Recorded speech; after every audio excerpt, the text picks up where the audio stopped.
એક બાળકોને વંદે માતરમ માતરમ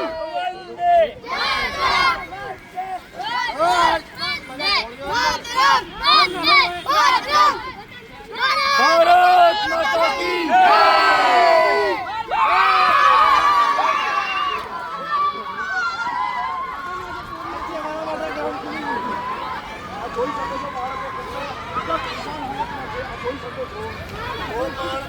આ ગાર્ડન તૈયાર હોવા છતાં પણ આ લોકો શા માટે બંધ કરી રાખ્યું છે મને ખબર નથી।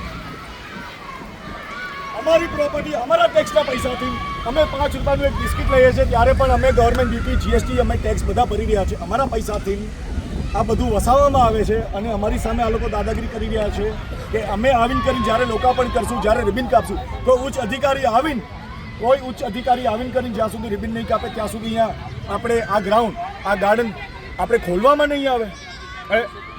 આ આમ જનતાની પ્રોપર્ટી છે, આ આમ જનતાની પ્રોપર્ટી છે। 4 કાઉન્સિલરને ચૂંટાઈને અમે લઈને આવ્યા છે। અમારા વોટથી આ 4 કાઉન્સિલરો ચૂંટાયા છે।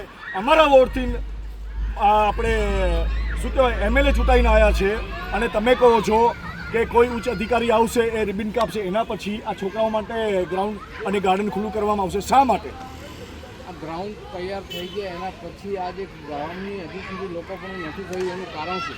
એનું કારણ શું? સરકારની નબળાઈ અને કોર્પોરેશનની નબળાઈ। કોર્પોરેશનની નબળાઈ તમે જોઈ શકો છો, તમને ખુદને ખબર છે કે કોઈ પણ વસ્તુ તૈયાર હોય એને આપણે ખુલ્લી કરવી એ કોર્પોરેશનની એને બધી જાણ હોય છે કે કયા હિસાબે અમારે ખુલ્લું કરવાનું હોય છે। પણ અહીંયા તો ઘણા સમયથી આ ગાર્ડન તૈયાર છે, આ ગ્રાઉન્ડ તૈયાર છે, લોકો માટે ચાલવા જેવી વસ્તુ નથી।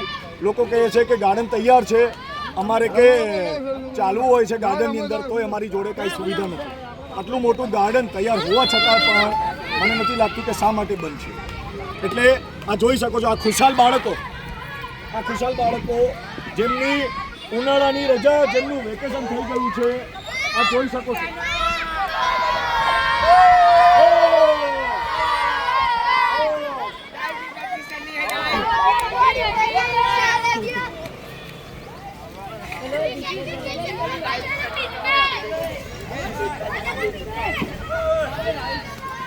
Hey!